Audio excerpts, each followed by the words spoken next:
Speculate. Alam mo, ito ako, kasi alam ko yung kalakaran pagdating sa mga insertions. Why would, I'm not defending the president, why would we insert 100 billion sa BICAM, samantalang sa NEP, kaya niyang gawin yun eh. Second, bakit niya binito?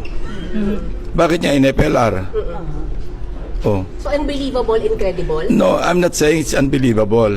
Pero at face value, meron tayong sasabi na yung sabihin natin common sense only because alam ko yung budget process, yung budgeting process na nagsisimula sa NEP na yung presidente may complete control over what should be inserted in the NEP.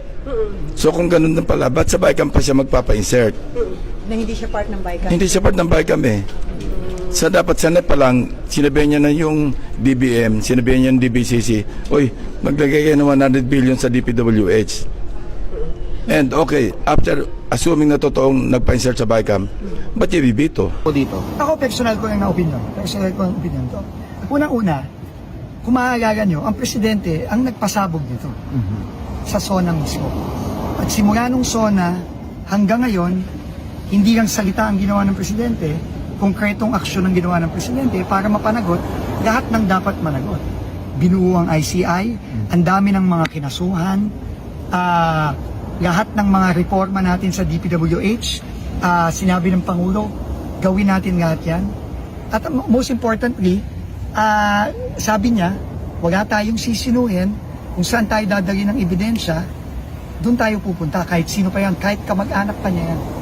Yun, paulit-ulit sinabi ng Presidente. In fact, kahapon lang, nagbigay siya ng report, komprehensibong report ng lahat ng ginawa ng gobyerno sa loob lamang ng 3 buwan. No, so, hindi yon consistent dun sa sinasabi ni Congressman Saldico na may involvement ang presidente dito. Kasi kung involved ka, bakit ikaw mismo magpapasabog? Bakit mo gagawin lahat ng ito? Bakit mo ibubuo ang isang independent commission? Bakit mo sasabihin na lahat ng dapat managot dapat managot? At bakit mo sasabihin na bago magpasko, sigurado nang may makukulong? So ako, at ano naman ang ginawa ni Congressman Saldico?